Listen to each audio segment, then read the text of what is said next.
this. Okay. Okay. I think that's working. All right, go ahead. Over to you, Adam. Well, I guess probably first of all, just a little bit about where we are and what we do and everything like that. We're about 900 metres above sea level, located just to the northwest of Goulburn. So between Sydney and Canberra, roughly. We average about 700 mils of rain, somewhere around there, 700, 750, 650, somewhere there, usually. And we've got cool season perennial grasses, all pasture, mainly improved with sort of Polaris and Coxwood and a little bit of rye and some clovers and things like that. So that's been improved for a long time, but we're still doing areas that haven't been. We just sort of pick off a little area each year to do some more. And about 300 hectares. And for the last 4 or 5 years doing the total grazing with Jamie, we went from before total grazing, our maximum stocking rate was about 250 head, and that would be using hay and whatever else we needed to do to feed through winter, keep those numbers going. And now we're up around 400 head, and we don't feed any hay, and we just use our own grass. And through winter, we rely on the stockpile that we've sort of grown throughout the growing season to allow us to keep those stocking rates up through winter. And to do that, we've got to add some protein and things like that if the pastures protein drop. But it's always, a very small amount compared to if we were really trying to supplementary feed the animals the whole diet of hay, because we'd run out of grass. Mm-hmm. So that's roughly us.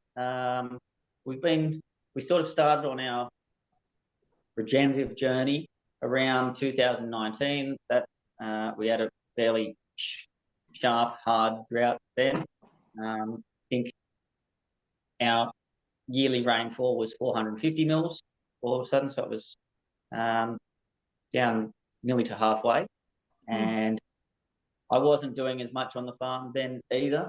I'd always been interested in the farm, but I'd worked away doing other bits and pieces, and I could see that Dad was, he'd spent a year feeding, and we had less cows, and then less hay, and then less cows and less money to buy more hay, and then we ended up with less of everything. And he was out feeding every second day, rolling big bales around and things like that. And I said, I could see that it was a good time to get to him. He was a bit weak, that what we'd been doing may not be the best way to go. So I said, why don't you have a look at this total grazing stuff? And he said, if you're keen on doing it, let's give it a go. So we jumped in and we started. Unfortunately, we'd sort of gotten rid of all of our breeding mob before I got really involved with the total grazing. So the first sort of step was like, how about we get rid of the cows? There's always a reason for us not to sell the cows, where you're invested in them. They're your special bloodlines. They're pregnant. We'll just wait until they calve, or we'll just wait until we wean them, or we just wait. There's always a little excuse there. And I said, well, why don't we just get some trade steers and try and grow them and do that? So we went into that, and I hadn't done the total grazing course yet. So we had animals that were eating old dried feed. I'd watched online I sort of watched online what the course was all about, and I figured, no, I got this. So we then had animals eating coarse feed with not enough protein and not going forwards. You know, they were big Angus trade steers that were probably grown to perform in a feedlot, not on dry, dry over mature grasses that we had at the time. So we got out of that, and Jamie said, why don't you try breeding some animals that would actually work for your area? You know, some animals that are probably a little bit smaller frames, not smaller frame just for the sake of smaller frame, but smaller frame that also perform well on grass. So we slowly sort of jumped back into that, and I'd done the course by then. And when was this, Adam? Sorry to interrupt. I guess 2019 was when you started? It was probably, by the time I did the course, it was probably 2020, maybe 2020, somewhere there, 2021, around that time frame. I'm not 100% sure. And so we did that, and we have just been slowly breeding. The first year we'd had our own bulls, because I figured, don't worry, the Angus bulls will be just fine. We'll buy local bulls from our neighbour, who's a stud breeder. The bulls were 8 frame. I think one of them was 8 frame, and one was 7, and the other was 6 or something. I don't think there was actually 6. I think it was 2 7s and an 8. And we couldn't keep the weight on them, not to mention what the offspring were going to be.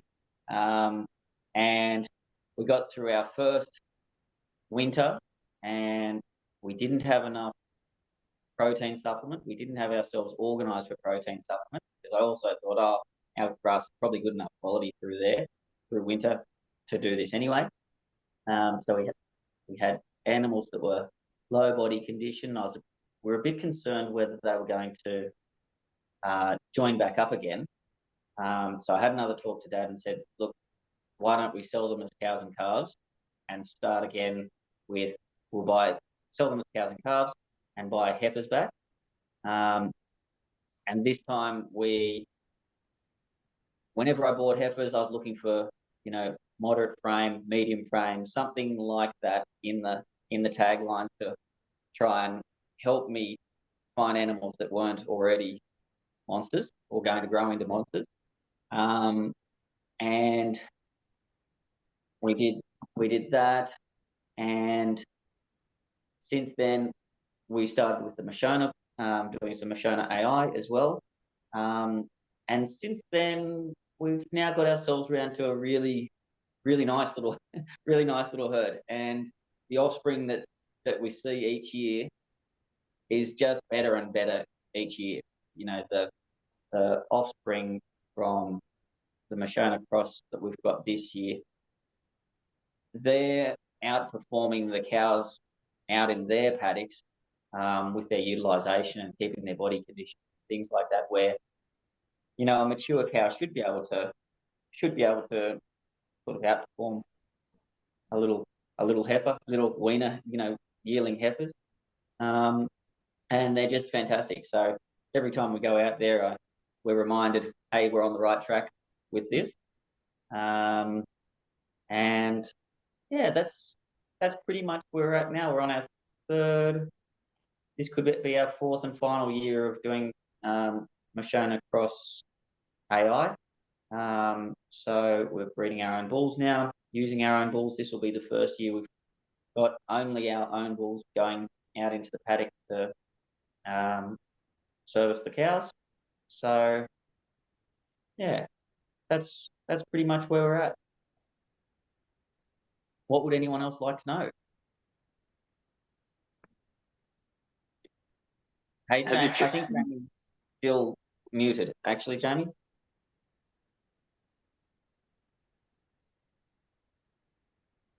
You're still on mute. Sorry, I was muted. Yeah. Hey, use, did it go down? Were you able to do without it, or what about the hay?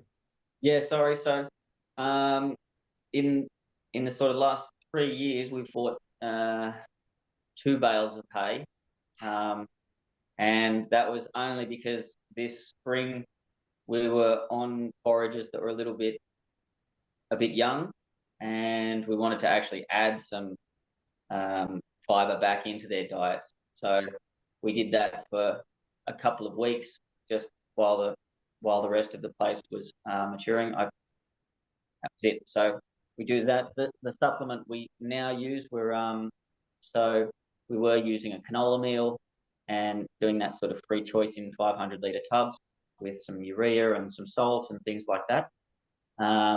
But it's hard work. You've got to keep it dry.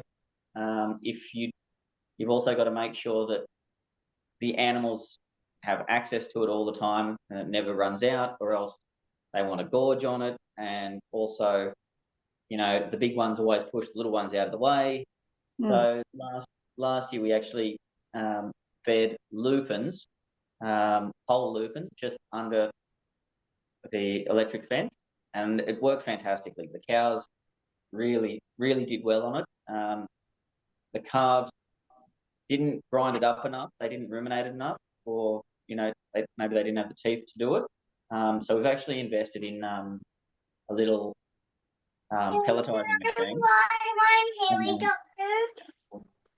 And so hopefully that's going to give us pellets that are big enough for them to eat off the ground, but not too big that they can't digest it. So I think that'll work really, really well. And just feeding it straight under the fence line worked so well for us. We just had like a little bin that holds about 500 kilos, and we didn't usually take 500 kilos out, and it's just got a little trapdoor on the side. It lifts up and shoots it straight out the side, and it runs straight under the fence line, and the cows just line up. It means that I can run it out for 300 meters, and every cow gets his own space to eat. They get an even amount each time. So that's really good. And I think we used maybe 3 kilos a week per head during winter, during the stockpile, 3 months-ish, something like that. So it's and I think it was about $700 delivered to us per ton. So it was incredibly cheap. 70 cents a kilo, is it? Something like that. 7 cents. Hey, what is that?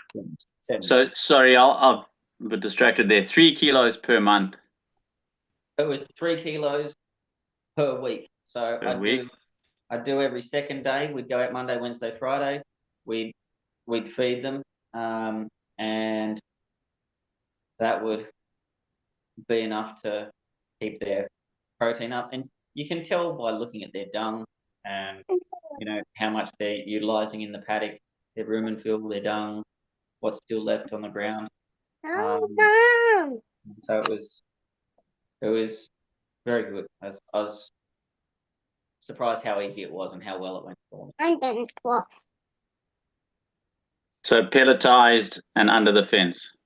Yeah, so I think if it was not pelletized and it was just poured out on the ground, I imagine I'd lose quite a lot. But when it was a whole lupin, there was not one lupin left on the ground. Yeah, right. If it was under the fence and they didn't have a chance to trample it, there was not one left. They'd lick the ground back to dirt. So it worked really well. Mom, what are you doing? How many months is your dry season? Say that again, sorry. How many months is your non-growing season? Well, it depends how hot the summer is, because we can have January, February, there's no growth as well. So we can have 2 months there. And then usually by July, August, September, 3 months there. And we really need to feed. We need to be on stockpile out until the start of October, so it's 4 months nearly, to allow the pastures that have been grazed before to recover enough by the time we get back to them. If spring starts September, but if we're looking at paddocks to regraze them, they're not ready yet. They need another month to really build their bulk. And what's your shortest rest recovery period for a pasture? We find it depends if it rains, but we find roughly 80 days. 80 days is usually enough. If it doesn't rain, it might go to 100. And that's the longest, 100? Well, at the moment, yes, but if we get a year that's 450 mils, then I imagine it might be 120 or 130. I don't know. And it doesn't really matter that much. I've sort of stopped counting now. I was only talking to Dad this morning, sort of saying, "Oh, we've got Maya grazing, which I just use the free version to sort of track where the animals are on the property, and then I can track, how many days rest it's been." But doing that me putting it in the computer every day, I'm kind of like, I don't even need to do this. Just go for a drive around the paddock. It's better to know, visually and actually know what's there. It is nice to know at the start if you're trying to plan how much space they might use, or how much recovery the place might need. Somewhere there between 80 and 100 for us, but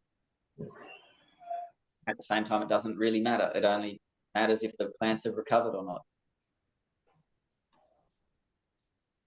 And your definition of recovery is pushing out a seed head or just leaf area or? Yes.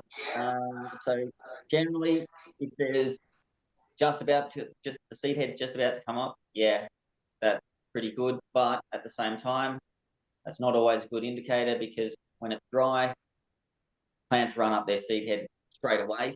We've got plants out there that are, this tall, and they've got 5 or 6 seeds out the top, cocksfoot and flares. And so we try and look for those C3 grasses that are maybe starting to yellow a little bit right around the base leaves, that those base leaves are starting to die off a little bit, just to say that it's ready. But yeah, the seed head's running up, for sure. Another little thing too.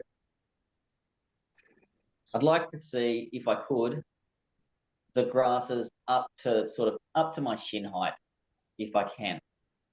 But I don't know. It just depends on how much growth we get in rain and everything like that as well. And do you put anything else on your pastures? Just lots of cow poo and wheat. Yeah. Very, very little. I used to play around with some, synthetic fertilizers as foliars and things like that. And I found that if you don't have the mix quite right, or you don't just have it perfect, you don't get a great response. And every time I do a total graze and leave it to recover properly, I get a great response. So I'm like, do I need to be doing all this other stuff when I could just focus on the grazing and have you done any soil tests or? Yeah, we did soil tests to start with. We're very acidic here, so we're around 4.2, 4.4, 4.5, and obviously very low organic matter as well. We're around 1%, something like that, 1.1, 1.2, so it's very low. So I think getting more carbon back down into the soil would actually be better than the synthetic fertilizer anyway. So trying to do everything we can to increase, the plant root exudates and that plant health, so that they can drive that soil biology.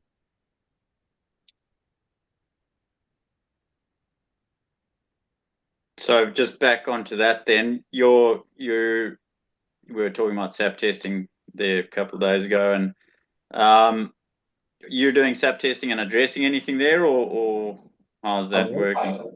That was probably three years ago as well, when I was trying to do everything. yes, we were doing SAP testing and we were trying to address those issues. We did have, I had success sometimes, and I had no success other times. And what we, it was hard because I was trying to do too many things at once. And we were having a bit of success there with the SAP analysis and retesting and spraying and retesting, and it's expensive too. It's $200 a test every time you do one, to figure out whether you've gone forwards or backwards. And I was doing some bricks testing at the time as well. When we started out, I think the highest bricks we had was, I think 3 or 4 was as high as we could find anywhere on the place. And then after our first year of stockpiling, it went up to, I think it went nearly up to 8. And the third year of stockpiling, it was up to 12. So we're seeing like step changes every single time we did the stockpile. There was a step change in the plant health. I was like, well, I'm seeing this big change here by just doing the grazing. Why not get that right? And so that's sort of what we did. And I just backed off doing any of the foliar stuff because of that. I might have missed this, but how many, thank goodness. Bye. Makes it easier. I'm getting sore. How many moves a week or? So we started out with, so first of all, we started out, the farm had, so with 300 hectares, it had 25 paddocks, and we used to have, 3 or 4 mobs of cows and weaners and bulls and steers and everything's, here and there, and paddocks would get, the cows would be in there for 2 weeks or 3 weeks, and then they'd move on. And it really meant that I actually don't know how long the longest rest period was beforehand. We didn't really note anything down as to where animals were or anything like that. We just, when they ran out of food, they went to the next paddock. And so when we sort of started, we had, the whole place is dam fed. So we've got good dams and good springs. But that also means that the area is wet, so we get fluke and we get worms and things like that. So to start with, we fenced out each dam as its own sort of water source, and then split the paddocks up as sort of a hub and spoke design, a bit bicycle wheel or whatever. And the animals came back to the dam to the waters. And we went from there. We just split every paddock in half and tried to keep in front of the animals. We used just a single electric wire with steel posts. We can't use anything else. We can't drive anything else into the ground. We've got rocky basalt soils that when it dries out, it's rock hard. And so we did that. We tried to keep everything as cheap as possible. Couldn't see any point in gold plating the fences. All it has to do is keep the animals in. If it's keeping them in and costing you twice as much to do it, you probably don't need those. So we just used a single wire electric with the posts as spread out as far as we could, 20 meters, something like that on the flat ground, or 10 when it's up and down through creeks or whatever. And we just split paddocks in half. I think at the time, maybe that meant weekly moves. And as we rotated around, we split those paddocks in half again, which brought it down to 3-day moves. And then we ended up going to daily moves with polywire. And now we've just we're on the process of fencing out all of our dams completely to keep stock out of them, because having a really big mob at a dam at a time, they seem to just swamp it. and each cow needs to get a little bit further in than the other one, and then it needs to pee in there, it needs to poo in there, and so the water quality drops down quite quickly. So we've now got. Have you had any runoff issues? Have you No, increased? no, it's the opposite. More ground cover, more everything's getting better. I found that leads to less runoff into your dams. Oh, yes, sorry. We're trying to keep a bit of an area around each dam to try and stop any sediment coming down into the dams. And you're just talking about the levels of the dams not being able to maintain. Is that what you were sort of talking about? Not enough runoff. We haven't had that problem yet. We've had sort of years where we're up around a meter's worth of rain. So we've been above average for the last couple of years, 3 years. So that hasn't been a problem, but most of our dams are still spring fed. So that hasn't been an issue. And now we're actually doing basically long straight fences from one end of the farm to the other, and adding a water alley between every second fence. So we've got now a pump from our biggest dam, and it just pumps up to the top of a hill where we've got a tank, a 20,000 litre tank or something like that, and some troughs spread out every 700 metres or something like that, wherever we can walk them to and from easily down the alleys. And so that means that our dams are way cleaner, and the water's actually way cleaner as well. So we were finding, as a bit of a test, we had a trough set up in a paddock with the dam, and to see which water the cows would go to. And to start with, they all went to the dam, and after about 2 days, they're all at the trough. So they could tell straight away the water quality had dropped in the dam, and it was time to go back up to the fresh water that was just coming from a dam that had no stock near it. So now we've got 150 metre wide strips, and that means that we do 3 moves a day just with poly wire. We go once a day, put up 3 temporary wires, and we have 2 poly wire lifters. We've got the Penzagro wire lifters that do the other moves. We do an 8 a.m. A 12 and then a 6, I think, something like that. 8, 12 and 6. 12 o'clock we go and move it ourselves, and the others just happen when the bell goes.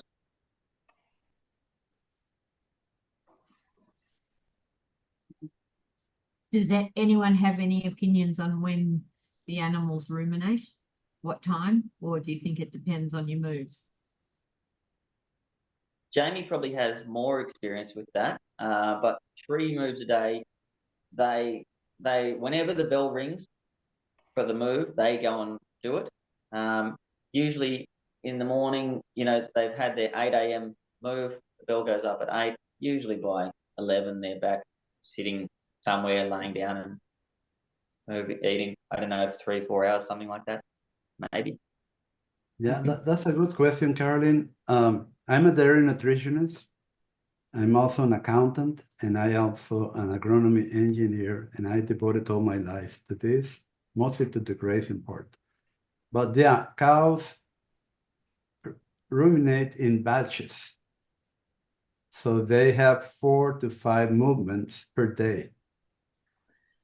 Cows ruminate for 8 hours a day on average. They graze for 8 hours a day on average, and they sleep for an hour and a half per day on average. So I have found by trial and error that 4 breaks a day on average give me the best results in animal performance, conversion efficiency, and harvest efficiency.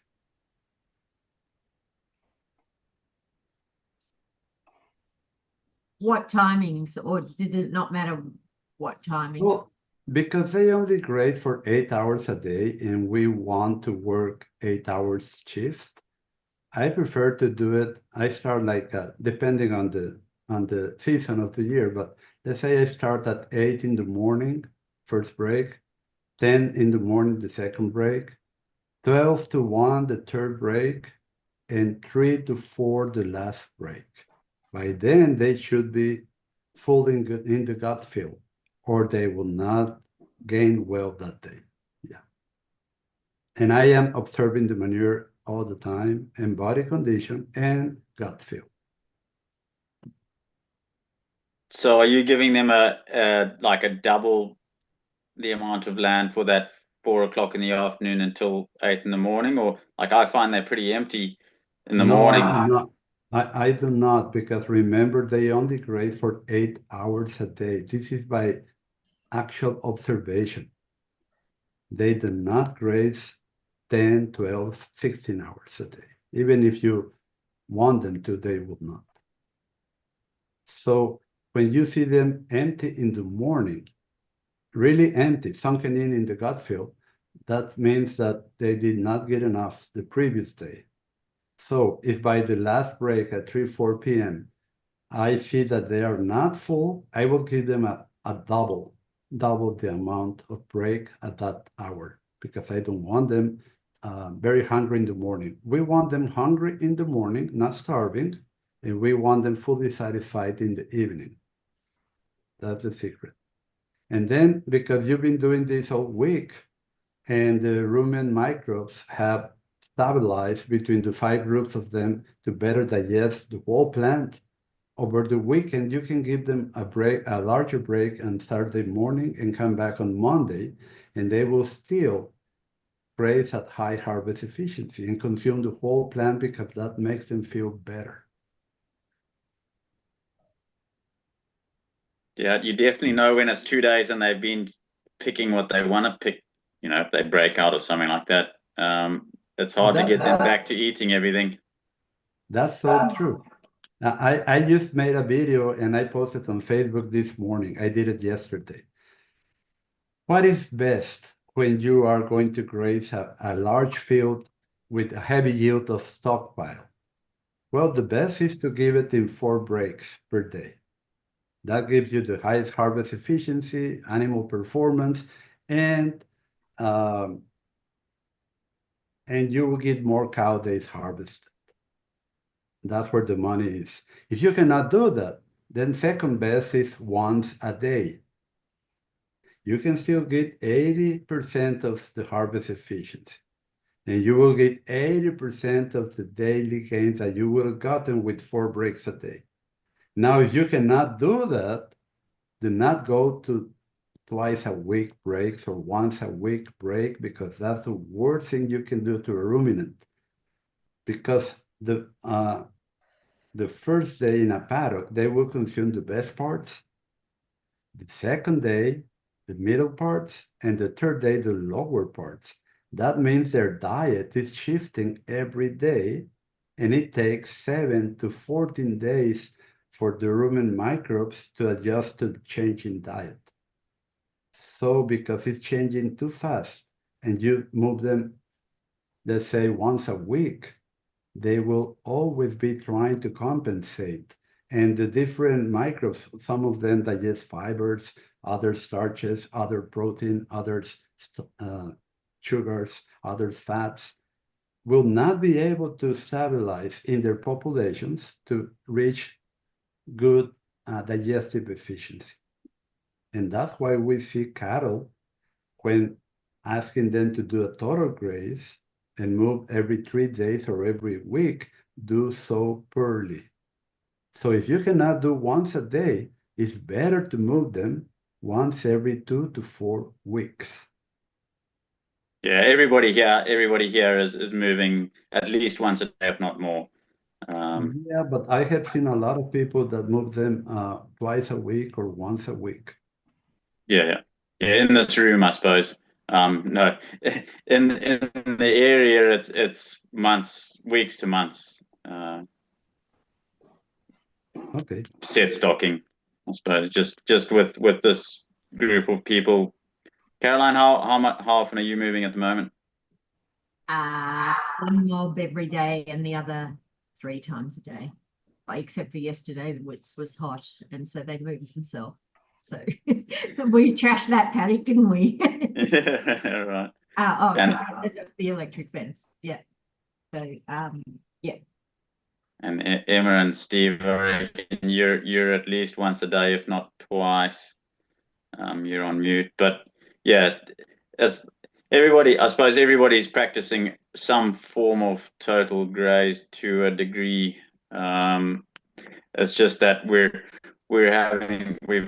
had a combination of a poor spring last year, poor rainy season, and another poor spring, and so we're probably looking at less quantity, first of all, less quality, and we're probably evaluating our options, to be honest, on how best to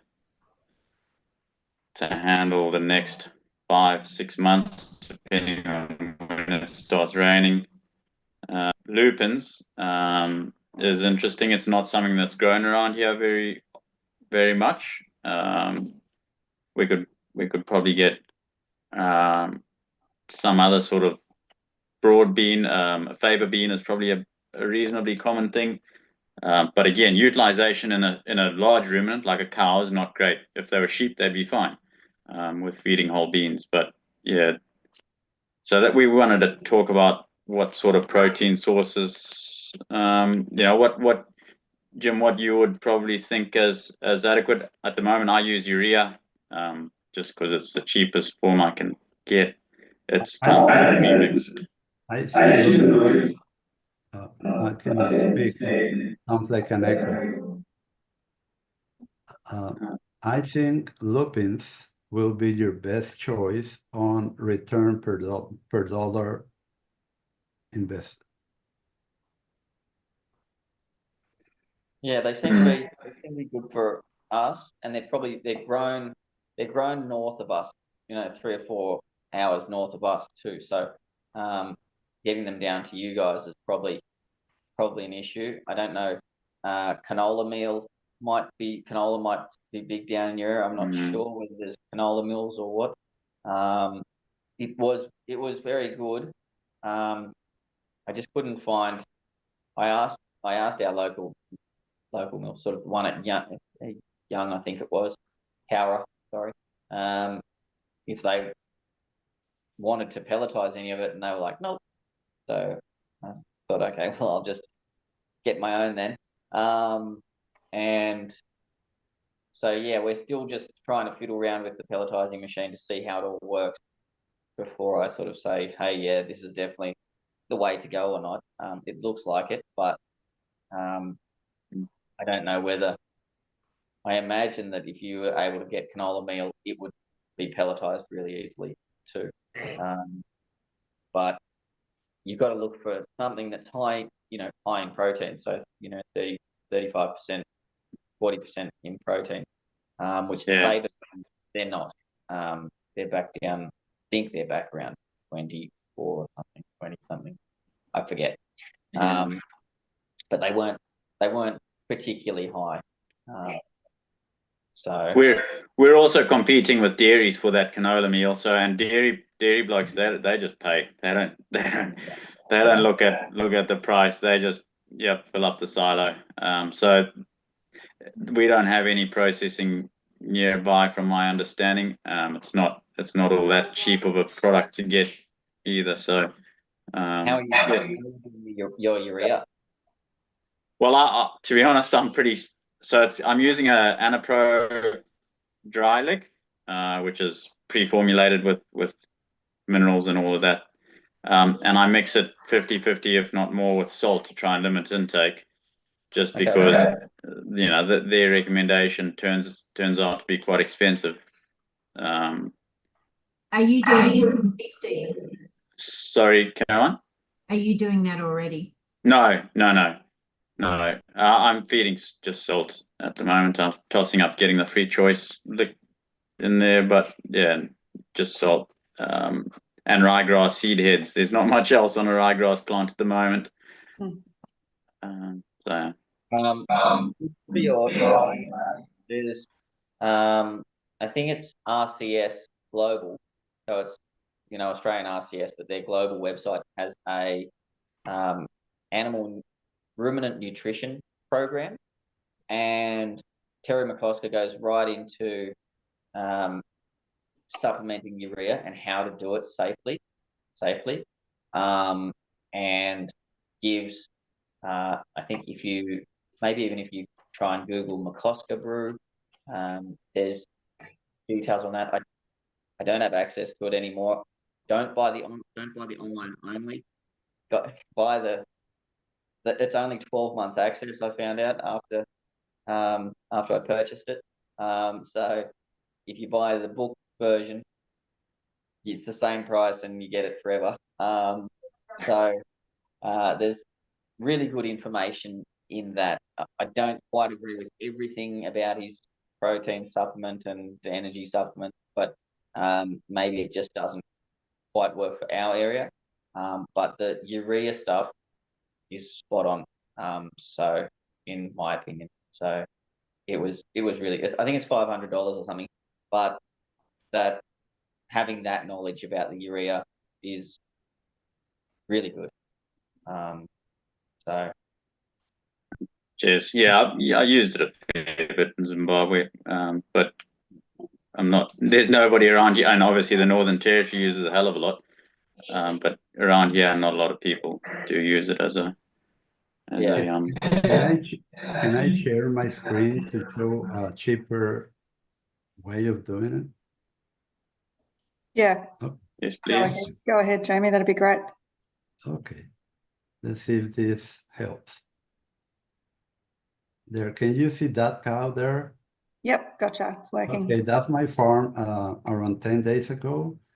That's in the dry tropics at sea level, well, 33 meters above sea level.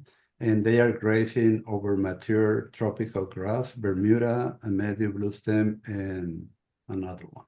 They're low, very high in fiber. And I am not feeding them anything. But I am weaning the calves and with a metal plate, with a piercing, so they stay together, so I don't have many little groups, only one large group. And this is how they are grazing the grass. Let me show you. Yeah, this is how the grass looks after grazing, one move a day only. And let me show you another one. This is how it looks before grazing, and this is after grazing. And this is the explanation, this one. High harvest efficiency grazing. We want to graze as short as possible on tropical,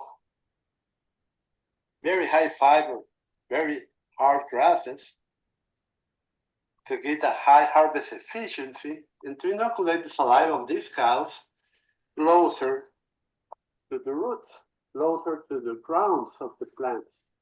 That increases the regrowth speed, so we get better grass productivity. Now, having adapted genetics, especially with nutritional adaptation, that they can graze down this rank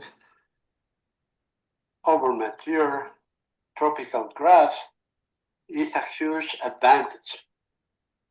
Cattle that can maintain their body condition while grazing this way will help you improve your soil faster and at a much lower cost than if you try to do it with unadapted cattle that will require high cost inputs.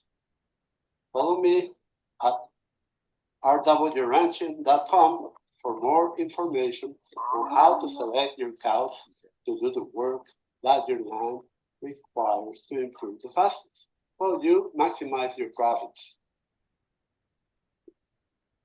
Okay, this has to do with nutritional adaptation, which is very important. And that's one of the classes that I teach. And here is the winning plates that we use, and we make them ourselves with a piece of high tensile wire with a sharpened end. And we just do it like a piercing, and then they can stay with the group and are effectively weaned. Another thing you could do at a very low cost, if you're in a problem right now, is to feed your cattle a small amount of biochar. Vegetal carbon, biochar, 80 grams per cow per day should be enough for them to digest the fiber much better without having to spend a lot of money. Of course, the more adapted they are, nutritionally adapted, the better, the cheaper it goes. Let's say you have a pure Angus, you need to feed a lot of protein, and if they are lactating, it gets worse. So these are not lactating. I have a short and optimal calving season. So when the grass dries off and it stops growing, I wean the calves like this. And then we drop down to maintenance. So they are getting only sea salt and a mixture that we make with food-grade phosphoric acid, a 10% mixed with salt, so they can compensate the calcium excess that mature forages have and the lack of phosphorus. Because the ratio of phosphorus to calcium determines if ATP, adenosine triphosphate, is produced. If it's not, a ratio of at the most 1.5 parts of calcium per part of phosphorus, ATP will not be produced and the cattle will not be shiny. They will be more like, how can I say? Instead of shiny, they will be dual coating, the coats. And then you will start to see reddish thing in the black animals. Reddish thing in the black animals is a copper deficiency, copper and selenium, and I see it a lot worldwide. It's mostly caused by a calcium or sulfur excess, and when they are not shiny like this, it's mostly a phosphorus deficiency, a lack of ATP, caused by a calcium excess. I find this everywhere. And with Adam, so sorry, you said sulfuric acid there, Jim. Were you phosphoric acid? Feed-grade phosphoric acid, the same stuff they used to make Coca-Cola and Pepsi Cola. Good stuff. And that is mixed with salt. You were talking about it the other day, Adam. You mix it with salt in a ventilated place because the fumes smell bad and it's very acidic, so you need to be careful. And then once it stops producing vapor, you put it in bags and feed it free choice to cows. So I do that, and then on another feed trough, I put sea salt by itself, so they can select whatever they need. Yeah, I mean, then in another one, we put a copper sulfate. Yeah. In places where copper is deficient. My farm, because we have increased the long-lived soil carbon so much over the years, I don't have trace element deficiencies, where when we started, we had a huge selenium, iodine, and copper deficiency besides the phosphorus deficiency. Okay, so that's what I would do. Instead of going overboard with the urea, which can be very dangerous and takes energy out of the ration to be converted into a real amino acid, I would do maybe a little urea with a little sulfate of ammonia and a little salt and a little biochar and a little energy source, whatever you can find. Molasses, if you can find it cheap. If not, then lupins or canola meal. How are you moving all of those tubs 4 times a day? Oh, I don't move them 4 times a day. I move the cows once a day. Oh, so they're going back to the water. And the tubs are near the water because I use water alley. I do not believe in having a water trough every 100 meters. Yeah, I believe that cows can easily walk 1.5 kilometers for water. Yeah. Yeah. I move my water with the cows. just Excuse me? I move my troughs with the cattle. I mean, I'm a small operation, so it's not that difficult. But That's yeah, too much. mud in a water lane in southwest Victoria would be phenomenal. Until we built up soil organic matter, it would be extreme. The water line, as I explained in my online courses, should be made with 2 wires, one on each side of the water lane, with high tensile galvanized electrified wire, with a PVC post or a fiberglass post every 15 meters.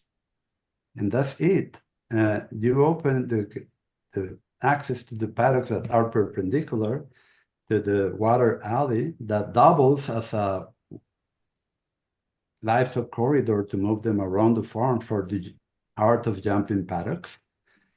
And then if you don't need to buy insulators, or you don't need to buy fence gate handles, nothing. It's very easy, very cheap, simple. Just lift fences. Yeah. Yeah, it has been really fantastic. Us putting we've only just done that this last probably 6 months, maybe, doing the long paddocks with the water alleys. It's been so good. Yes, moisture can be an issue, but they're 10 meters wide, so generally it's not an issue. And you know, like I said, we've got springs and things like that in our property, and some of the water alleys do go over a spring. So when needed, we just put a water trough on one side, and then, you know, we put another water trough further away down the other side, and we just let the cows go over it one day, and then put a spring gate there so they can't come back across through the mud. And yeah, we're finding it's really fantastic for the majority of the time. And if you find that, you know, it gets bogged up in, you know, because it'd have to take what 4 or 5 days for a water alley 10 meters wide to actually get fairly boggy, even if it was really wet. You're talking about the wet season.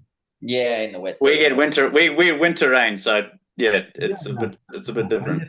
I just came back from Spain, and it was Mediterranean environment. So yeah, I'm used to that. It's not a problem if you design correctly. And you know, these water alleys made with a fiberglass post or a PVC post, you can move them sideways to the adjacent area, and then allow the pucked part to heal. And that's why we use the European gate, because then you can move your gate to the driest part instead of having them go through the muddy pit. Yeah.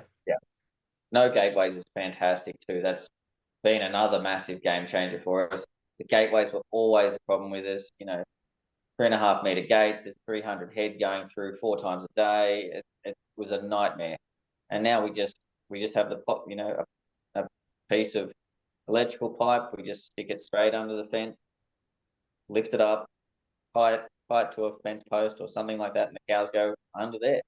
And if that area is a problem, we just move it to the next post down, and there's a new gateway there. So it's been fantastic. We've used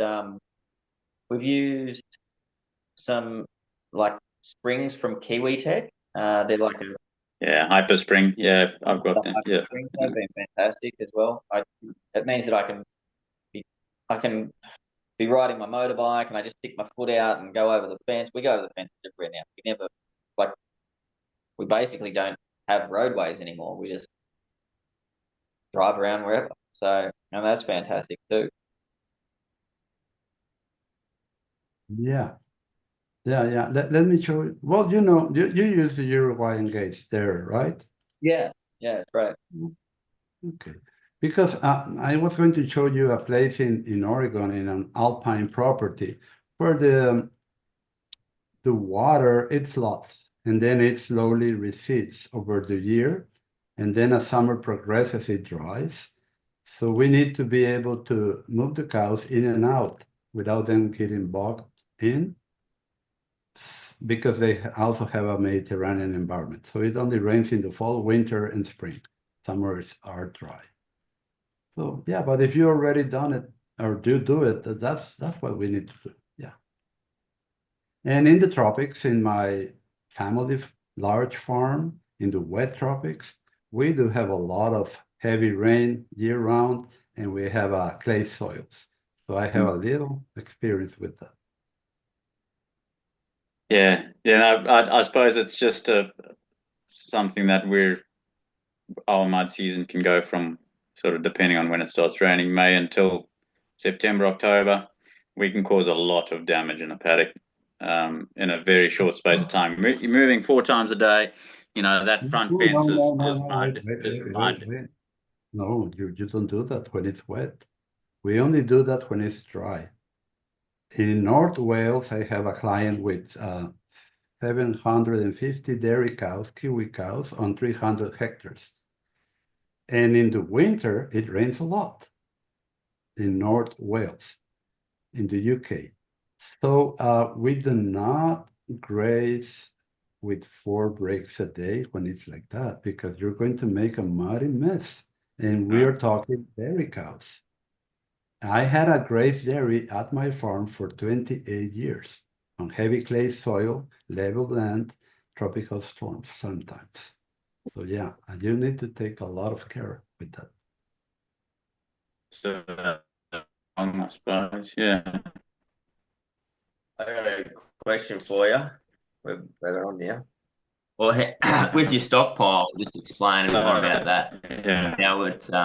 How it's managed differently throughout the year, and what makes it stockpile. How it's different to the grazing pasture, I suppose.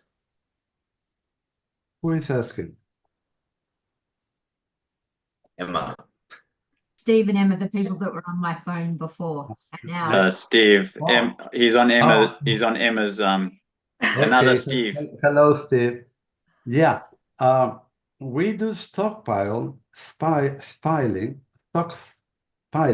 for 2 very important reasons.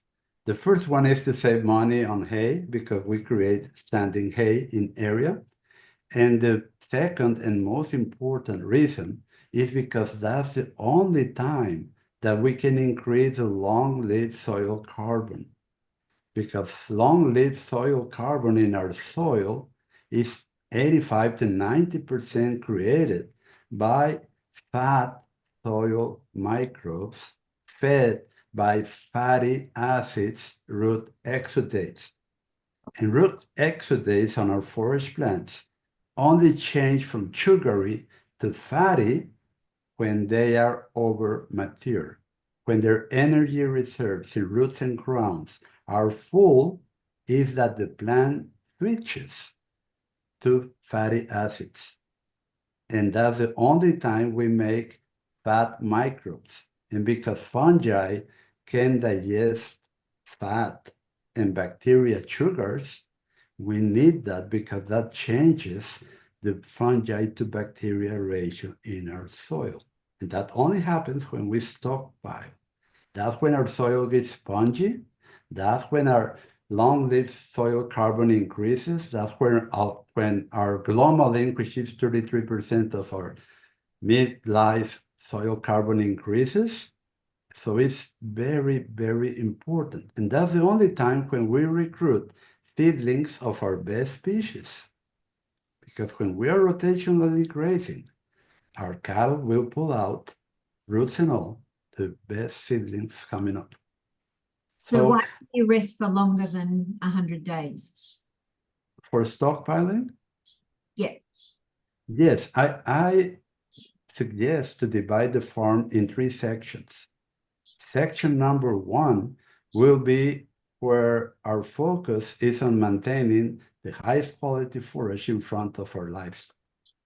Section number 2 will be our joker or caution, where we will graze to avoid overgrazing in the first section whenever we get a short-term drought.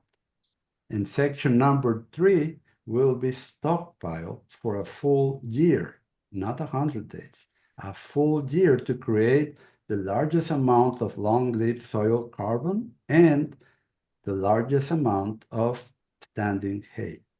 Then we alternate those areas every year to improve the whole property.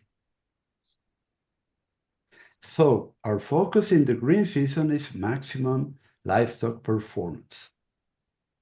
And we achieve that by first getting optimum livestock health. That means no scours. We need to avoid scours because we do not feel energetic when we have diarrhea. Our cows and sheep, the same. Once you have good livestock health, then you can reach for maximum daily gain or performance, because that is what will give you the best conversion efficiency. How many kilos of produce you can get per ton of grass that you grow. And then we alternate these areas to increase our real soil fertility, our productivity of grass year over year. Sorry. So Adam, what are your section 1, which is graze optimally? Are you still getting 80 days of rest on that, or? Yes, I hope I'm somewhere around that. We're probably actually out in section 2 at the moment. The pasture that we're on is not optimal at all, but it's what we've got. And that section 1, the first paddock isn't ready yet. So we're looking at it. We're thinking maybe another 3 weeks we should be able to get back there. But until it's matured enough that we're not going to get scours and that we're not going to be setting the plant back by, grazing it before it's recovered fully, we're not going to do it. So we'll just keep chewing through that, second area. And yeah, that's where we're at the moment. We're actually thinking that if it dries off too much more, maybe we will have to look at a little bit of protein supplement. I'm a little bit out of sync with things at the moment, just because we're doing our last big batch of AI this year. So I've got a weaner mob, I've got an AI mob, I've got a group that didn't get AI'd properly.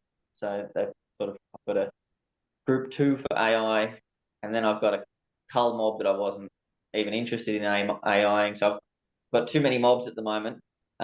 So I'm not doing the 3 times a day moves either. They're just getting daily moves. So my utilization has dropped, which I'm okay with, just for these next, for 2 weeks or something like that. But I'd like to think that when we got back to doing the 3 moves a day, I could increase my utilization significantly and hopefully stabilize their rumen a bit more too, to where they can do that without without losing body condition as well. So that should help a little bit more. But if it keeps dry and hot and dry, then maybe we might actually have to start looking at the possibility of just adding a tiny little bit of protein. They are still straight Angus cows with carbs on them in an Aussie summer. So everything's looking all right at the moment, but I just want to get myself prepared for, if the pasture quality drops a little bit more and the calves are getting a bit bigger, and we've got those 2 things pulling in different directions. I want to be prepared that I can supplement them just a little bit in case. Yep. Sorry, another question then. So now we're going on to section 3, your stockpile. Yep. And you reckon you'll have enough volume in that stockpile to carry you for the next, whenever you break into it, 5 or 6 months? Realistic with your current stock numbers? Yeah, so far we have. so far in the past we have. That's also why it's important to keep your utilization high during the growing season as well, because the higher the utilization in the growing season, the less area you're going to need to use, which then allows you to stockpile more area, which gives you the ability to either run more stock or maintain that same number of stock for a longer period of time. But then we're going to get more mud. Yeah, well, hopefully not too much more mud, but I mean, but when you say using a smaller area to get your utilization up there, that's what we're going to have to do. so through winter you're talking about. Sorry, there'll be more mud. Yeah. Well, so you're like you were saying, by getting your utilization higher during the growing season, you're able to set aside more country for stockpile.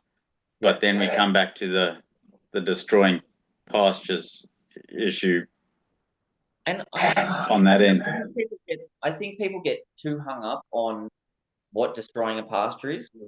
You can do a lot to a pasture before it's damaged. Just because there's footprints in no, we get more than that. Yeah. Can I show some pictures? Yeah, I can show some of mine too.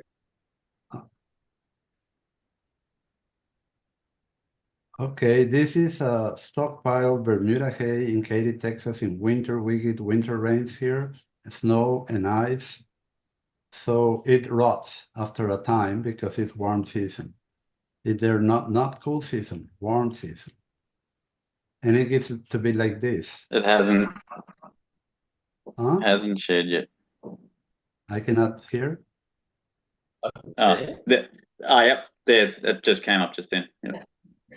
Oh, can you see it or not? Yes, okay. Yep. Okay, so no, it doesn't become, we don't destroy it. It's very easy to fix that. And we do, but because this is the same place in April of that year. The first picture was in February, and this is in April of that same year. And that's a sweet clover that I no-till drill into it. And we're getting a very high utilization with 4 breaks a day moves and with fat cows. You're going to see them now. We're getting there.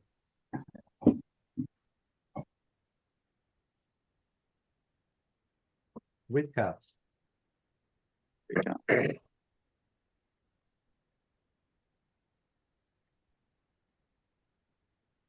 Okay.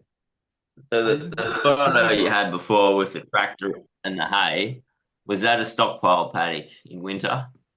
Yes. It was wet season.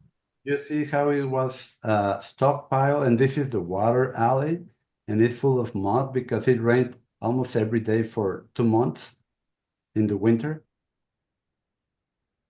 So it became like this when we had to start. So your screen's not sharing anymore, Jim. Oh, okay. Sorry. Let me try to fix that. And that didn't have a 4-day move on the stockpile. It's cattle that is put in.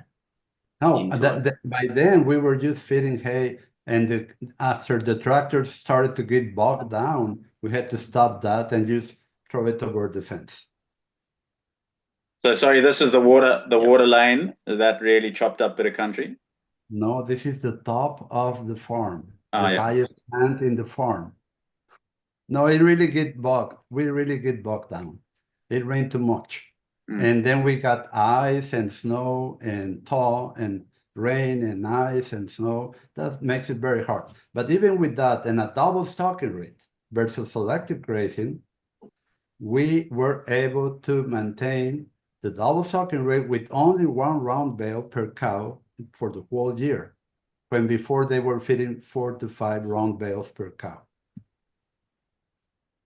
Yeah, Stephen, I'll send you some videos of some of the country that. First of all, we've had some country that was, was really, really pugged up. We left animals in a small break overnight. It wasn't just overnight. We went, I think it was a full day. It was absolutely pouring down and they were in a small break. And they really trashed it. And then another area round on the side of a hill where it was like the same thing, where it's raining for a week. That's when we get a lot of our rain as well, is autumn, winter. That's our most predictable rain. And you know, they did have it absolutely bogged up, and we were really actually pretty worried about what was going to happen to this pasture. But because you give it enough rest, all of that organic matter and everything smooshed down into the soil. Every footprint that's there, every hoofprint that's there is like a little tiny dam that's holding water for all the plants around it. And we found that area there. I drove through it just the other day when we were looking around the farm with the old man, and I said, this area here it's just like you can see a square of chicory plants that have just come up everywhere. Like they're tall and going to seed at the moment. And it was that square that it was really, really pugged down. And the place it's looking fantastic. So that was just in the paddock. That wasn't the water alley. There was not a water alley at the time. But you still, that damage that happens if you allow enough rest. So those areas may need longer rest, of course. Then those areas recover. And you've only got to look at the guys doing the soil key stuff. If you've seen what a soil key machine leaves after it's passed, the place is absolutely trashed. You know, it's got, you can barely drive over the country because it's so rough and it's so chopped up. And they're doing that on purpose with their machines to try and, you know, drive that soil life and everything. So I find that the overpugging is almost just a bit of a soil key action anyway. Cheaper. Yeah, I'm doing it for free. But of course, you don't want the whole place.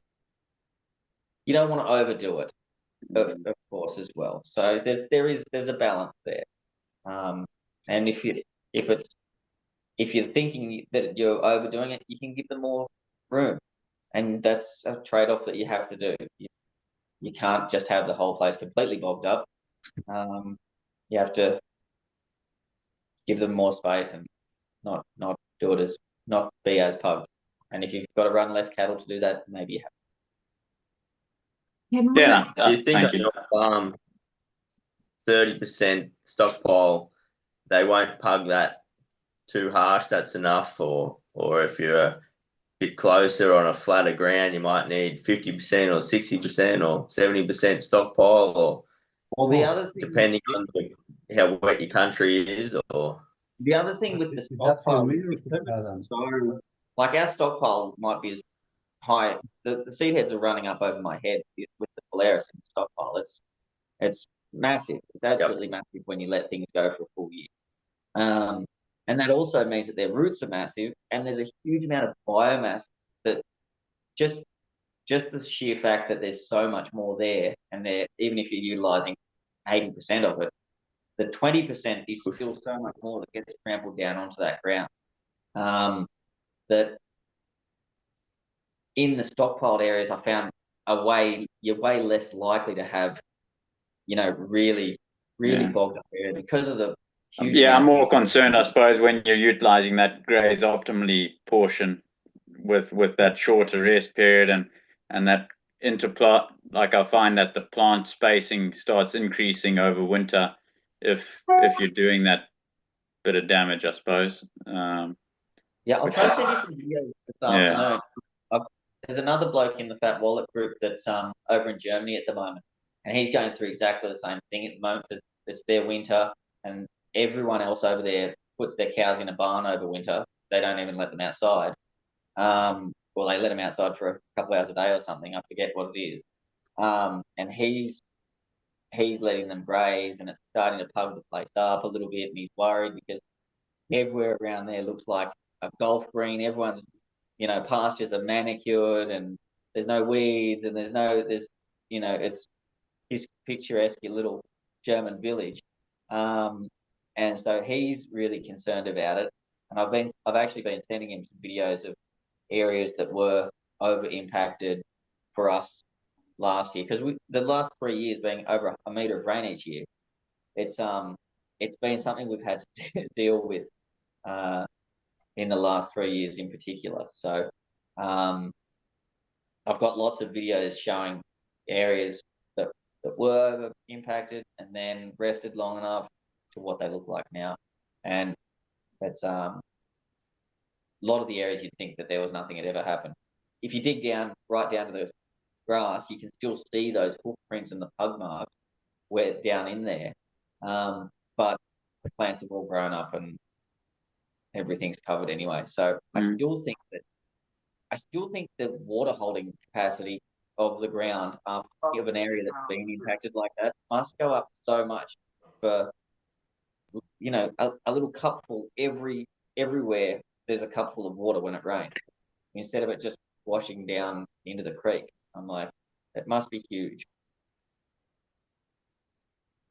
What's your when you're doing your moves through stockpiles, how do you do that? Because Jim said you don't move 4 times a day in a stockpile, so how do you manage it differently?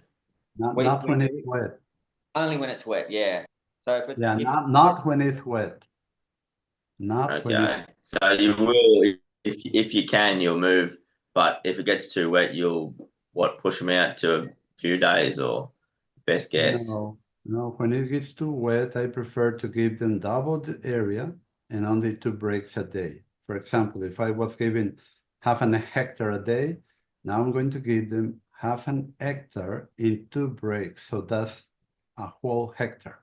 And I'm going to be happy with a lower efficiency, but I need to focus on maintaining body condition. That's my mantra. Fat cows, fat cows, fat cows. You're not trying to get the utilization out of the day. No, my focus is in good body condition year round. That's my most important mission, to keep the cows in good body condition.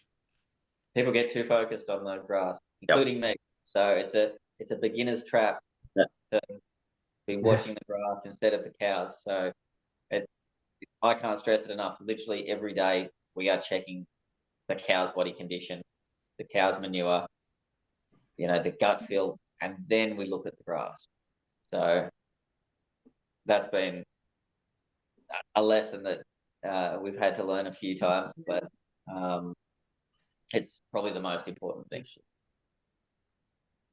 Yeah. I'll jump in there. We've been going for an hour and a half. I just conscious that Caroline just popped something in the chat. If we could have a bit of a conversation around fungi bacteria ratios, and we might. I love that. Yeah. Top of the class, Caroline. Well done. Yeah, we were told that a 1-to-1 fungi to bacterial ratio was the best, but Christine Jones recently amended that, and she published that the higher the fungi to bacterial ratio you can get, the better. Well done, Caroline. Because fungi create long-lived soil carbon, while bacteria consume long-lived soil carbon. And our soil's real fertility is the amount of long-lived soil carbon. So this, I agree, fully agree. I would love to meet with her and explain some things that I think need to be amended. Sorry, who did you say had retested it? Christine Jones. Thank you. Yeah, Christine Jones, Dr. Christine Jones. So that question came from Caroline's recent soil tests that showed a very high fungi to bacteria ratio, above the laboratory recommendation. But yeah, as you say, Jim, that the laboratory recommendations aren't always the best. Well, if the Yeah. tells you something, but you observe something much better, then you go there. Steve has texted into the iPhone Steve, the iPhone 5 Steve has texted in to say, could we talk about soil compaction? Please. About soil compaction? Yeah, sure. Soil compaction is always created by lack of strong roots, always. Whenever in the world you go and you find soil compaction, it was created by lack of strong roots. So how do we avoid soil compaction? Well, first, by minimizing overgrazing, which is regrazing a plant before full recovery, and is what creates short and weak roots. We want strong and deep roots, okay? So that's all we need to do. You can use the keyline plow and the keyline design and continue grazing wrong, selective grazing, you will get compaction again. Or you can do it once and then never in your life have to break it with the subsoiler again, because the strong roots keep it open and the bacteria to fungi ratio. That's the secret. So it's very easy to relieve compaction and to maintain it spongy with the 3-section management that we use in the total grazing program. Yeah, I think we've been having really good success. We've been doing some subsoiling as well, subsoiling, then trickling down some seeds down the rip lines as well. And we think that's, hopefully we only have to do it once.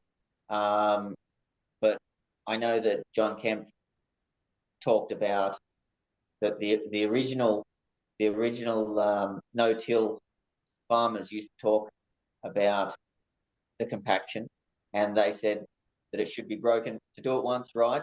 Break it with steel, then have it held open with roots forever. So that was, you may find that compaction is hard to break just with roots, and I suppose especially if you're selective grazing, then yeah, that. But we found that the keyline is working quite well for us. It is true. It But is just- true. I have observed it in every part of the world.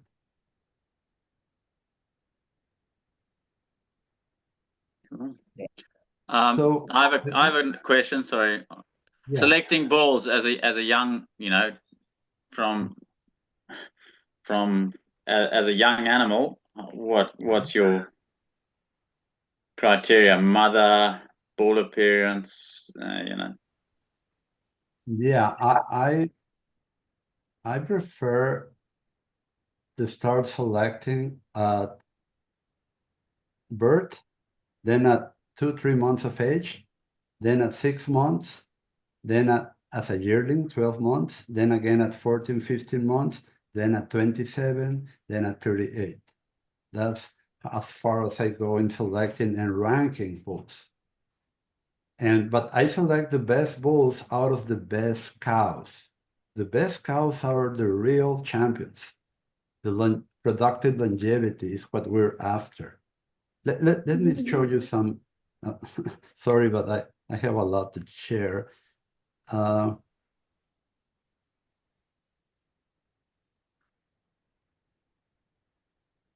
Can you see the cows there? Yep. Okay, that's the UK, the 750 cows on 300 hectares. Let me, yeah, that's in the spring, well, the green season.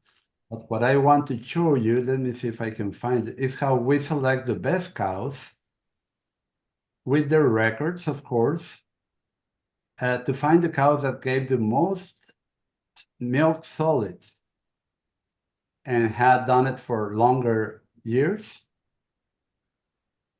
Well, okay, I don't find it. But, and then I measure hip height, weighted them, only cows that were older than 10 years. We got the 10% best cows out of 750.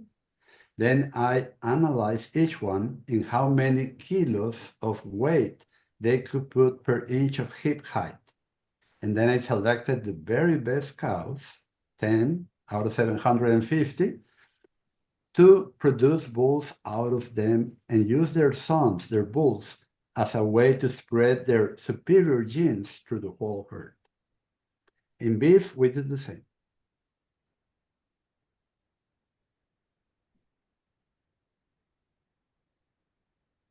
But okay, that's the female side, but how do we select the bulls?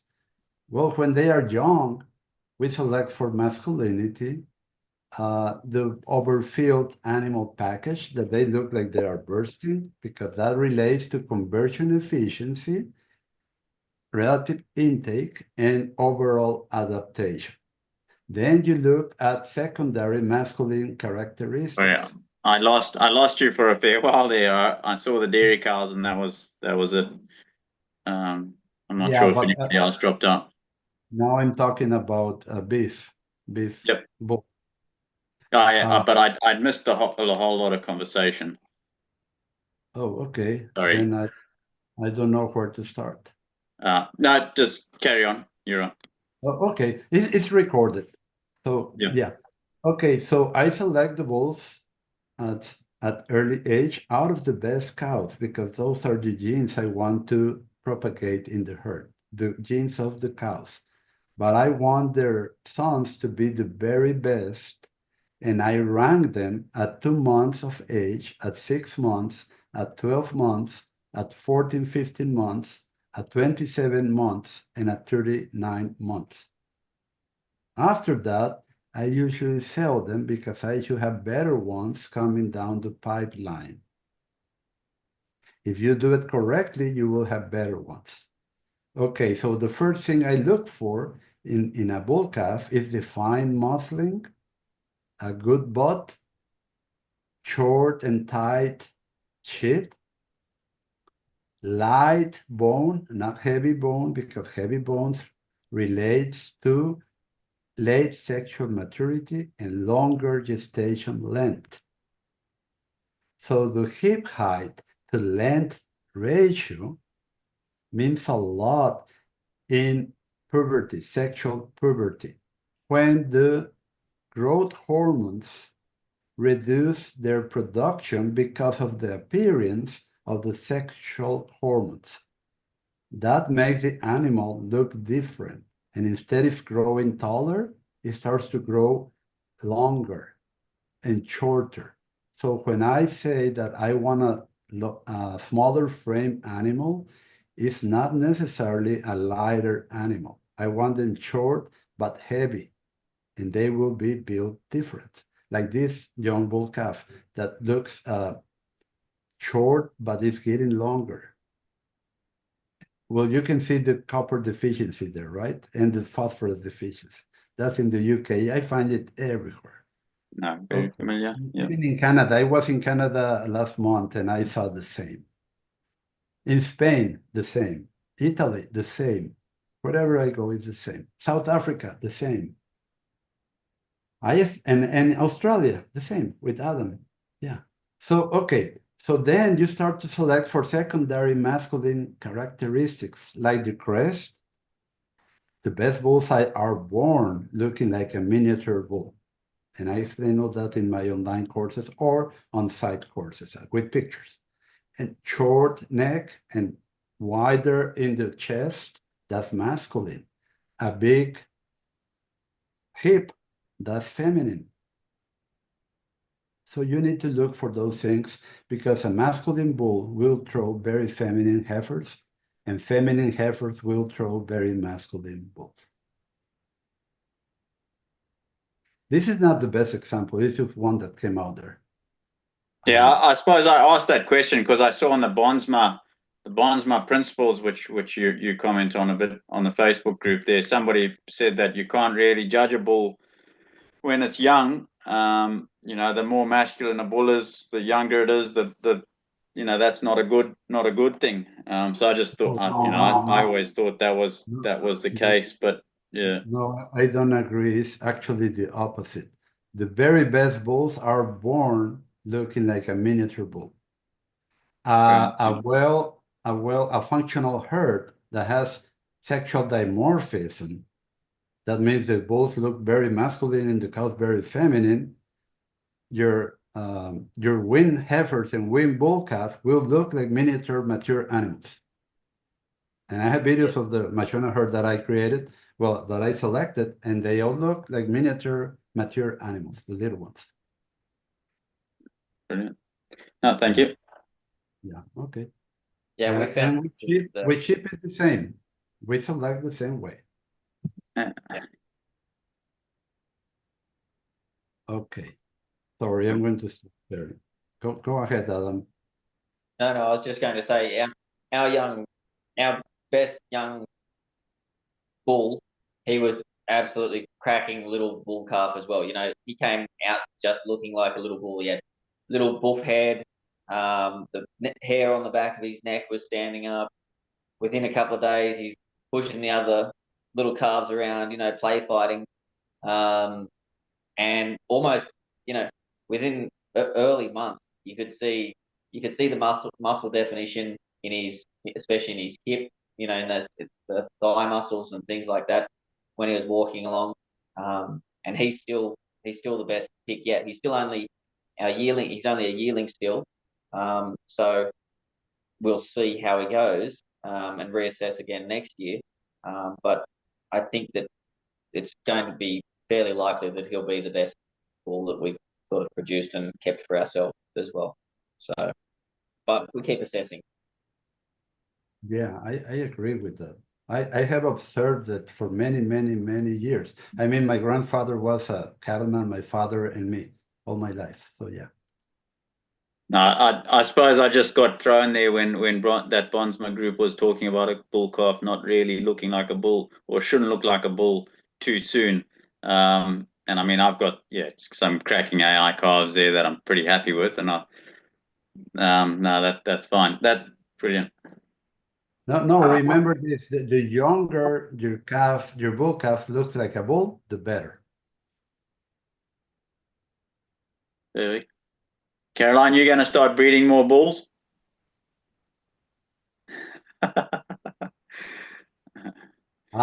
Creating your own bulls is very important because of epigenetics. Because if you buy them from someone else, they may or may not turn on the genes that you need. So they need to be born in your property under your management to be the best of the best.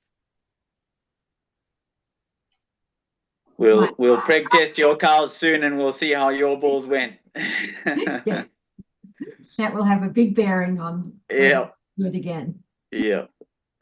Well, I hope they did the job. No, cool. It'll be my preg tester if they haven't. No. You can blame me. No. I want to show you a bull that I found in the Nebraska Sandhills, a registered red Angus bull. This bull, he's a frame 3.5, but he weighed over a ton. So that's what I mean by short but heavy. Package, yeah. That's all I'm looking for. It's just a different way of packing the pounds, a different way. They are not as tall because they matured early, but they are the over full animal package, and they have better beef to bone ratio than the taller, lankier, heavier bone animals. And we want beef. We're not dogs. We don't need too many bones. No. Cool. Terrific. Thank you. Are there any other burning questions we need to get off our chest just now, or how's everyone feeling? There's been a lot of information thrown about here. It's been terrific. I would love someone to find the article that Dr. Jones has written on fungi ratio. Yes, you can do. Or some evidence of her saying it. You can feel it when you walk your pastures. When you stockpile for a full year, the soil gets spongy, and you can feel it when you walk. It's very noticeable. That's the high fungi to bacteria ratio. Soil aggregates. Who are you wanting to prove that to, Caroline? Oh, if it could go into the WhatsApp group, that'd be good. Yeah. Everyone. Yeah, Everyone, vindication. I think we can all agree that more fungi is good, but yeah, Yeah. brilliant. Someone came to my place the other day and thought that some of the spongy soils were actually due to root. What's that stuff? Matt. Yeah, root mash rather than. Would you agree that that also gives the thing of spongy soils, or do you think I've just got two things? We've just got two things going on in the soil. Yeah, it's a different thing. Did you stockpile for the full year and the strongs are deep and fat? I have in areas, yeah. Okay. Then there in those areas, then it's most likely if you dig down that it will be high fungi because the roots will be deep. But when they are matted near the surface, as you explained first, that's a problem. And that's from overgrazing, which is regrazing the plant before it's well recovered. I found that in the UK, and they had moss and a hard cap on top, and the roots were both in like 4 to 6 inches deep. And after that, the soil was powdered dry, and it had been raining every day for a week. And only in the place where they forgot to move the cows, and they busted, they trampled and poked, there the moisture went down to the feet deep. But where they didn't, because of the matted root mass and the moss, the water was repelled. And do you think that that fungi ratio lasts the 3 years or the 2 years that you don't lock it up for? Oh, you mean that because we alternate the 3 sections every year, so in 3 years we start again? Yeah. In my experience, yes. Every time you stockpile again, it gets much better. It's exponential. Now, it's not 1/3 because that will depend on the year. If the year was good, you may end up stockpiling 2/3 of your farm. If your year was dry, you may end up stockpiling only 1/3. And so it also helps you with making decisions to get more cattle or get rid of cattle and get pasture or hay.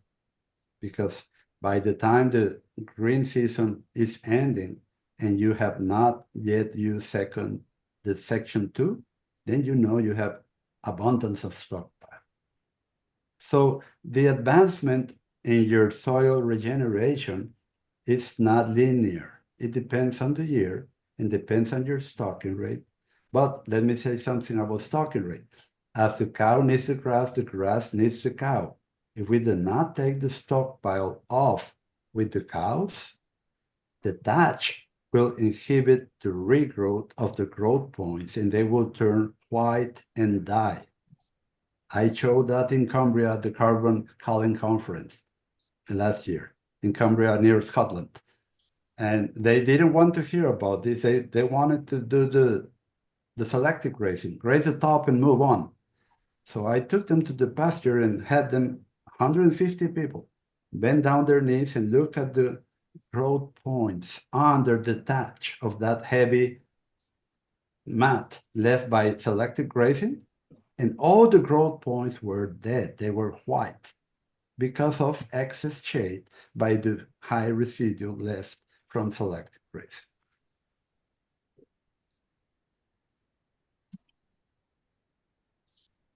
You've kind of described two, there's the grass on grass, but there's also, I get what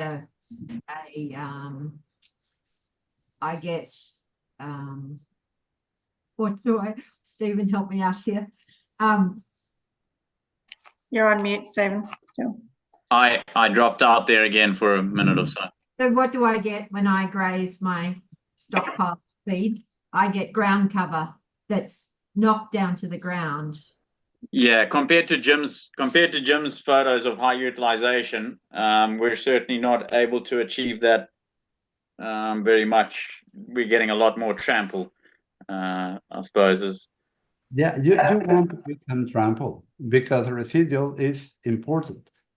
But thatch should be avoided because that will kill the seedlings and the growth points. Yeah, we're definitely building up a decent layer of thatch by the Yeah, end, aren't we, Caroline? that's a problem. That's a problem because thatch doesn't build long-lived soil carbon. It actually inhibits the growth of the growth points and seedlings. So Can we just define thatch? yes, Carol, anything over jump in 4 to 6 inches residual. I've got to make a move, guys. I've got to go and load the truck. I've got cattle going out this afternoon. Yes, Thanks, getting Adam. there. Thank you Okay, so much thank for you. a great Thanks, Adam. afternoon. No, cheers. And I'm sure we'll all talk again soon. But you keep Jamie here for as long as you like. No, I need to go. My wife is waiting for me to watch the TV. It's almost Oh, no, I think nice way to handball him under the bus, Adam. Thank you very much. And we'll certainly talk soon. Thank you very much, guys. Cheers. Soon. Thanks. Hello.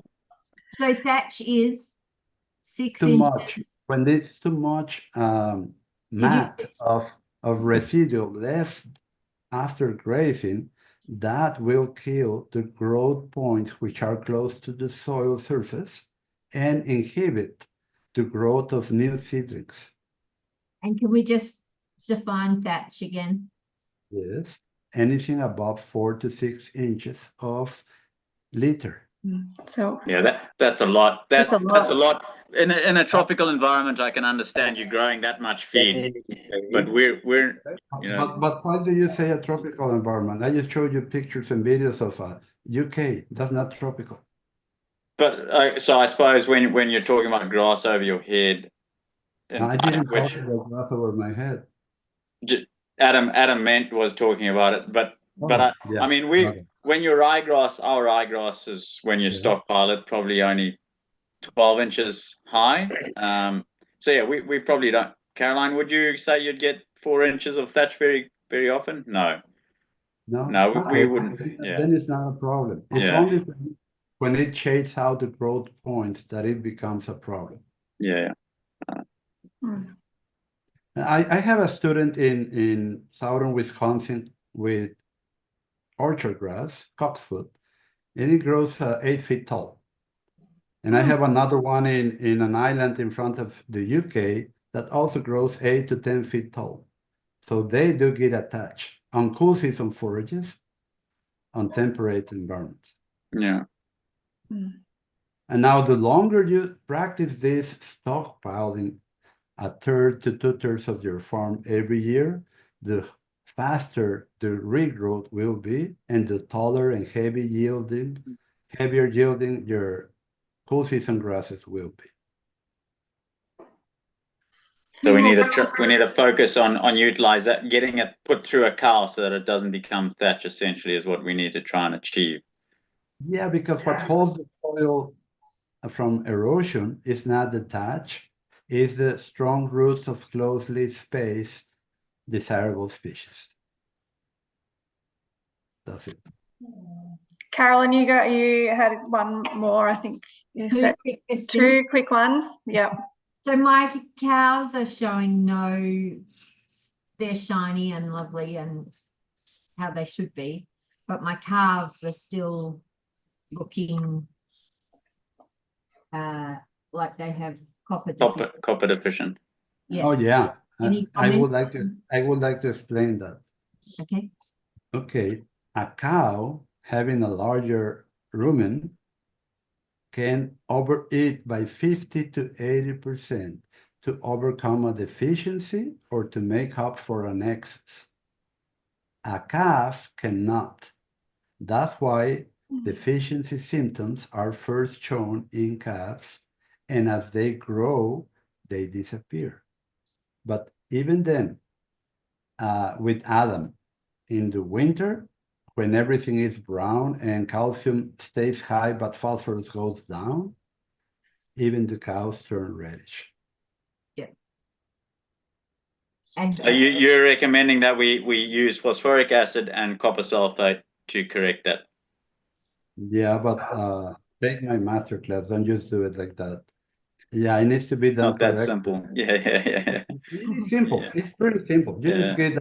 get 10% phosphoric acid at 85% purity, feed grade, and mix it with salt, with 90 parts of salt. That's it. That's the phosphoric acid. But the copper sulfate is more like a 10% or a 5%. I don't remember, but it's all in there, and Adam has it. And it's pretty simple. You just put it out. That's it. Or you can inject copper glycinate, but it's much more expensive, and it gives the same result. I got the notification on Friday that they've stopped manufacturing Oh, okay. injectable copper in Australia. Well, copper sulfate will always be used because it's used for food rot. 8 hours of rumination, 8 hours of eating, an hour and a half of sleeping, and 6.5 hours of walking to water. No, what's the other 6.5 hours? Well, they do walk to water, but if you have a good water source, they tank up, so they don't go very frequently. When you see cows going to water as a herd, that's a sure sign of distress. They are not happy. When you see them going in groups of 3 to 5 animals and passing each other on the lane to water, then they're happy.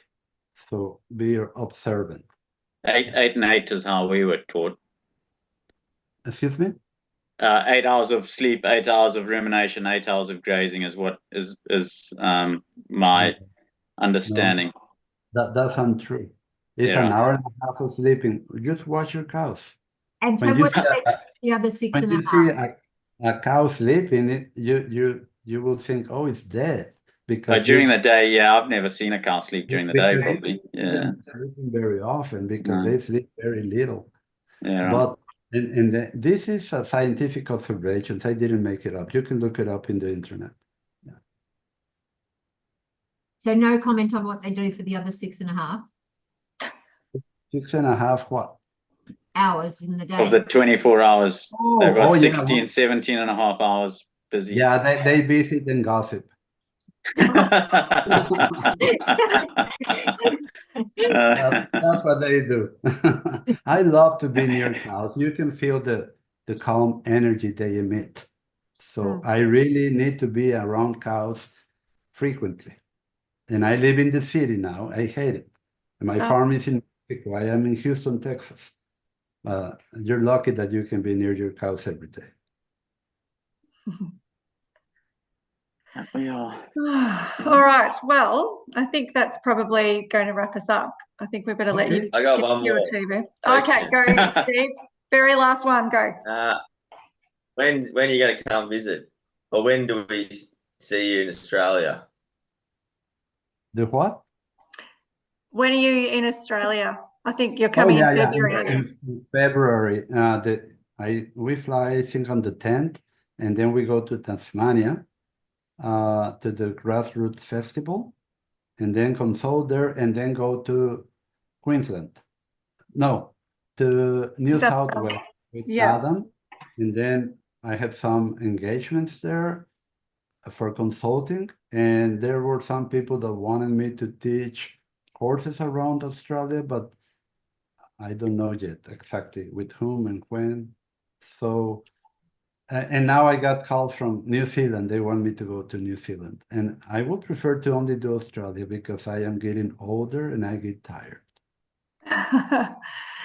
So roughly how long is the trip that you're here in Australia for in February? How long are you staying for? I am thinking of staying for the full month of February. Yeah. If there is enough interest. because if not, I will need to fly to New Zealand, and I prefer to do that in another time. I don't want to do 4 or 5 countries at a time again in my life. No, not ever. Very fair. Brilliant. Okay. Thank you very much. Okay, well, thank you all Yeah. very much. Thank you, I Caroline. don't know the time, but good night.